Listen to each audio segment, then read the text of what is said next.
Welcome to Mallika Badrinath kitchen. Healthy food, tasty food. அகத்திக்கீரை இனிப்பு கறி. இப்போ அகத்திக்கீரையில் இனிப்பு கறி பண்ணப்போ அதோடு சேர்த்து மணி கொழுக்கட்டையும் சேர்த்து செய்ய போகிறேன். இது ரொம்ப சுலபம், ரொம்ப சிம்பிள். அகத்திக்கீரையில் வைட்டமின் ஏவும் கால்சியம் சத்து மிக மிக அதிகமாக இருக்குது. அதே நேரம் பார்த்திங்கன்னா அதில் நார் சத்து மிக அதிகம். நம்ம குடலை சுத்தப்படுத்தும், நம்ம பித்தத்தை குறைக்கும், நம்மளுக்கு கல்லீரலை நல்லபடியாக வேலை செய்யறதுக்கு உதவும். இந்த மாதிரி அகத்திக்கீரைக்கு நிறைய பலன்கள் உண்டு. இந்த அகத்திக்கீரை இனிப்பு கறி எப்படி பண்ணுறதுன்னு பார்க்குறதுக்கு முன்னாடி இதுக்கு என்ன இன்க்ரீடியன்ஸ் தேவைன்னு பார்க்கலாம். மிக பொடியாக அரிந்த அகத்திக்கீரை அரை கட்டு, கிள்ளுப்பதமாக வேக வைத்த துவரம் பருப்பு 1/4 கப் அளவு, தேங்காய் துருவல் சிறிதளவு, வெள்ளத்துருவல் 1½ டேபிள் ஸ்பூன், உப்பு 2 சிட்டிகை, நெய் சிறிதளவு, வேக வைத்த மணி கொழுக்கட்டை விரும்பும் அளவு. அகத்திக்கீரை இனிப்பு கறிக்கு எப்பவும் நெய் தான் யூஸ் பண்ணுவோம். இனிப்புங்கிறதுனால கொஞ்சமாக நெய் விட்டுக்கலாம். கீரை இலசா இருந்ததுனாக்கா நம்ம நேரடியாகவே வதக்கலாங்க. ஒருவேளை கீரை ரொம்ப முத்தினதாக இருந்தால் நம்ம ப்ரெஷர் குக்கரில் வேக வச்சுட்டு அந்த தண்ணியை இருத்து நம்ம ரசத்துக்கு சேர்த்துட்டு நம்ம அந்த கீரையை மட்டும் நல்லா திரும்ப பொடியாக கட் பண்ணிவிட்டு யூஸ் பண்ணிக்கலாம். இப்போ நெய்யில் இதை போடலாம். கீரையை 5 நிமிஷத்தை ரெடி ஆகிடும். அதிக நேரம் ஆகாது இந்த கறி பண்ணுறதுக்கு.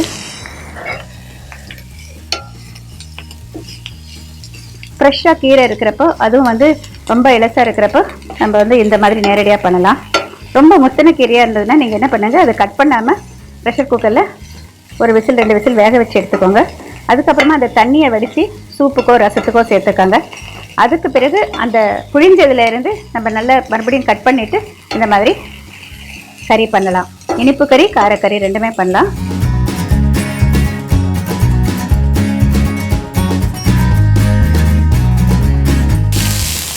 துவரம் பருப்பு.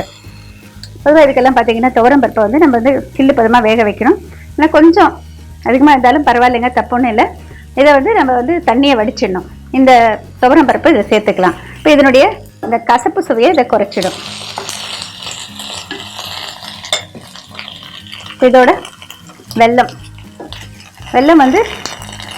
நம்ம இந்த இறைக்கு தகுந்த மாதிரி ரொம்ப கொஞ்சமாக போட்டால் போதுமானது, அதனுடைய இந்த கசப்பை குறைக்கிறதுக்காக. வெல்லத்தில் பார்த்தீங்கன்னா இரும்பு சத்து அதிகமாக இருக்குது. வெல்லம் நல்லா ஃபைனாக துருவி இருக்கணும். இல்லைன்னா இது 1 நிமிஷம் இல்லை கலந்து விட்டிங்கன்னா வெல்லம் நல்லா மெல்ட் ஆகிடும். அதோட தேங்காய் துருவல் சேர்த்துக்கணும். ஒரே 1 சிட்டிகை உப்பு. வெல்லம் சேர்க்குற எல்லாத்தையுமே நம்ம 1 சிட்டிகை உப்பு சேர்த்துக்கலாம். அந்த சுவையை கொஞ்சம் தூக்கி கொடுக்கும்.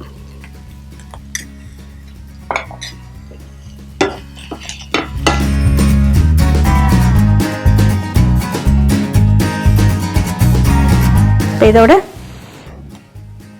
தேங்காய் துருவல், இந்த கொழுக்கட்டை. கொழுக்கட்டை அதாவது இந்த மாதிரியும் கொழுக்கட்டையை நம்ம சேர்த்து கொடுக்கலாம் அப்படிங்கிறதுக்காக இதில் சேர்க்குறேன். அதோடு சேர்றப்ப உங்களுக்கு இதனுடைய துவர்ப்பு சுவையும் குறைக்கும், நல்லா டேஸ்டியாக இருக்கும். இப்போ இதில் இருக்கிற மாய்ஸ்சர் எல்லாம் பார்த்தீங்கன்னா அப்சார்ப் ஆகிடும். தேங்காய் துருவல் சேர்க்குறது அதுக்காக தான், மாய்ஸ்சர் அதை இழுத்துக்கும். 1 நிமிஷம் 2 நிமிஷம் வச்சிங்கன்னாக்கா இது கொஞ்சம் கெட்டிப்படும். அதுக்கப்புறம் நம்ம பரிமாறத்துக்கு தயார். கொழுக்கட்டை சேர்த்த அகத்திக்கீரை இனிப்பு கறி தயாராகிடுச்சு. நம்ம முதல்ல சேர்த்த அந்த நெய் மட்டும்தான், அதிகமான நெய் சேர்க்கலை. வெல்லம் அவங்கவுங்க விருப்பம், கொஞ்சமாக சேர்த்தாலே போதுமானது. விருப்பப்பட்டால் முந்திரி இருக்குது, வறுத்த முந்திரி, அதையும் இதோட பரிமாறலாம். இந்த கொழுக்கட்டை போடணும்னு அவசியம் இல்லைங்க, ஆனால் கொழுக்கட்டை இதுலேயும் போடலாம் அப்படிங்கிறதுக்காக நான் போட்டிருக்கேன். கொழுக்கட்டை இல்லாமையும் நம்ம அந்த அகத்திக்கீரை கறி செய்யலாம்.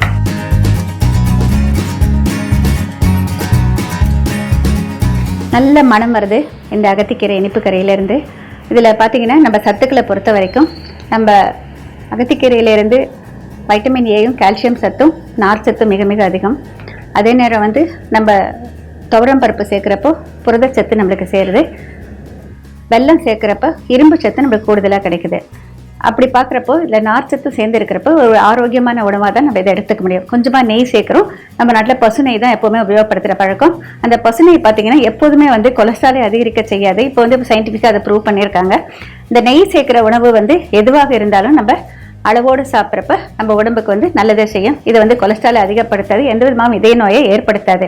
பசுவினுடைய எந்த ஒரு இதுவும், அதாவது பாலில் இருந்து, தயிரில் இருந்து, அதில் எடுக்கிற வெண்ணெயிலேருந்து, நெய்யிலிருந்து எதுவுமே நம்மளுக்கு வந்து பாதிப்பை ஏற்படுத்தாது. இது எல்லாருக்குமே தெரிஞ்ச விஷயம்.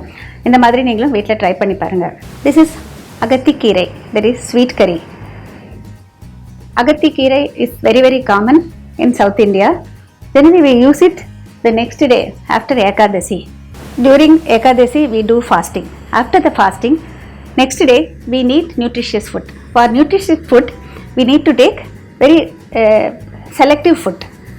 Our ancestors have given the selective food. We generally take this is Agathi keerai and then gooseberry. Both that is vitamin C and very rich in vitamin C, and this has all the other ingredients. Of course we generally take other kolambu, rasam, everything, but this is must. Both gooseberry pachadi and then agathi keerai goes very well in taste also. This is very healthy and tasty also. Very easy to prepare. You have to wash the keerai and then drain it well. After some time you have to chop it, fry it with little ghee, add cooked toor dal, little jaggery, fresh coconut. I have added extra steam cooked kodukattai balls. If you want you can add it, otherwise you can avoid it. If you want you can add cardamom powder, cashew nuts also. It's each and everybody's taste. Very tasty, at the same time very healthy too.